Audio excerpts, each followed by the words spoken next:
کمزور کو طاقت مل جائے وہ مصیبت بن جاتی ہے دوسروں کے لیے، وہ طاقت کا نجائز استعمال کرنا شروع کر دیتا ہے۔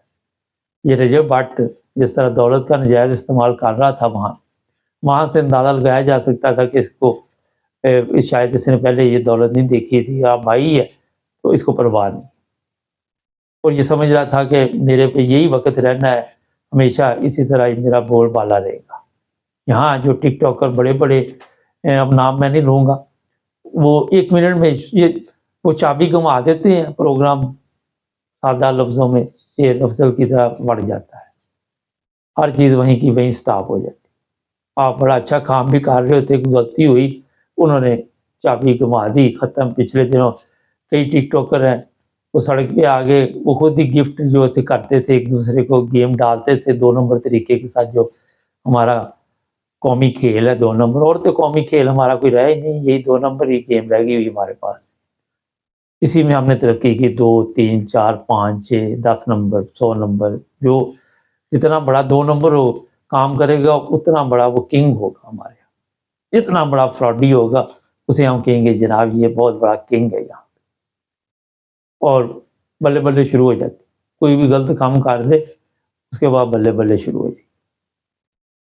اب یہ رجب بٹ صاحب نے جو کام کیا، ابھی تو علماء حرکت میں نہیں آئے، لیکن جس دن وہ آگے حرکت میں تو اس دن اس کا پاکستان میں رہنا مشکل ہو جائے۔ نماز کی بے حرمتی اس کو کرنی بھی نہیں چاہیے تھی، عبادت ہے، آپ دیکھیں جو بندہ عبادت کرتا ہے اس کا تو اللہ کا معاملہ ہوتا ہے، اور آپ اس کا مذاق اڑا رہے ہیں۔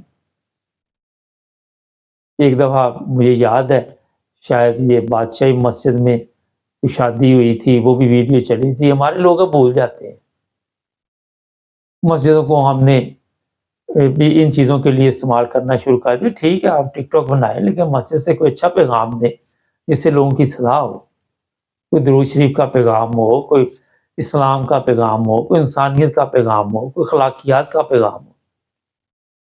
مسجد تو اسی لیے ہے نا، حقوق العباد کا پیغام ہو، حقوق اللہ کا پیغام ہو۔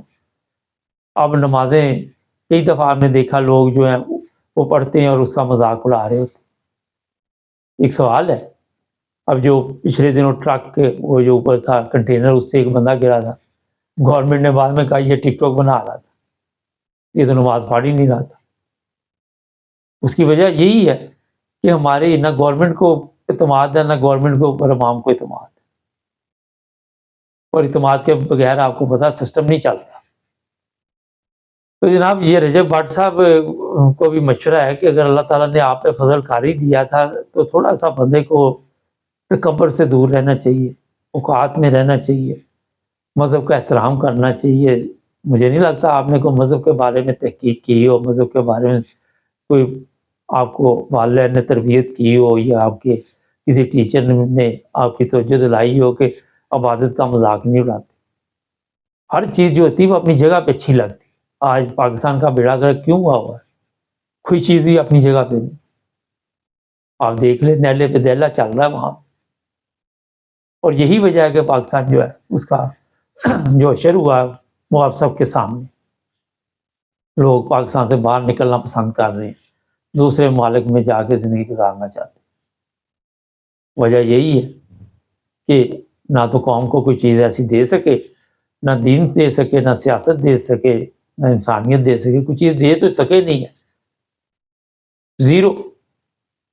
جہاں سے ہم چلے تھے وہیں کھڑے ہیں۔ اگر آپ پاکستان کے حالات دیکھ رہے ہیں تو 1400 سال پہلے جو حالات تھے وہ میرا خیال شاید اس سے بھی بدتر آج کے حالات ہوں۔ انسانیت کا نام و نشان نہیں، اوپر سے ہم نے مذہب کے لیے جو کام شروع کیے ہوئے، دوسرے کے مذہب میں دخل اندازی کرنی، اور خود ہمیں مذہب کا پتہ نہیں۔ یہ بڑے ہی افسوسناک واقعات۔ کوئی بھی اس طرح کی ٹک ٹاک بنائے جس پر مذہب کی توہین ہو، ایکشن ہونا چاہیے میرے خیال میں۔ لیکن اگر کوئی بنائے، اگر کوئی نہیں بنائے تو اس کو نہ پکڑنا شروع کر دے، اور پھر حساب کتاب ہونا چاہیے، سزا بھی ہونی چاہیے۔ ابھی دیکھتے ہیں، ابھی تو پارٹی شروع ہوئی ہے، آگے آگے دیکھتے ہیں ہوتا کیا۔ مگر مجھے یہ بتاتے ہوئے افسوس ہو رہا ہے کہ ٹک ٹاک پہ اس طرح کی جب ویڈیو دیکھتے ہیں تو بڑی شرم آتی ہے کہ یار یہ لوگ کس طرح کی حرکتیں کر رہے ہیں، کہیں خواتین لگی ہوئی ہیں، کہیں مرد لگے ہوئے ہیں صرف، اور جو لوگ ان کو لائک کرتے ہیں ایک غریبوں کا بڑا مذاق اڑاتے ہیں، چھاپڑی والا اسے مذاق کر کے اپنی ٹک ٹاک بنا رہے ہیں، وہ غریب آدمی رزق کے لیے نکلا، وہ خدا کے بندوں سے آپ کے پاس یہ توفیق نہیں کہ اس کی مدد تو آپ کر نہیں سکتے اگر وہ غریب آدمی کسی مزدور کے ساتھ لگے ہوئے ہیں۔ مجھے بڑا افسوس ہوتا ہے اس طرح کے پروگرام جب میں دیکھتا ہوں سوشل میڈیا پہ۔ چینل کو سبسکرائب کریں، دیکھتے ہیں آپ بٹ صاحب کیا کرتے ہیں ان کے ساتھ، آپ پولیس والے اور عدالت والے جڑے رہے ہمارے ساتھ۔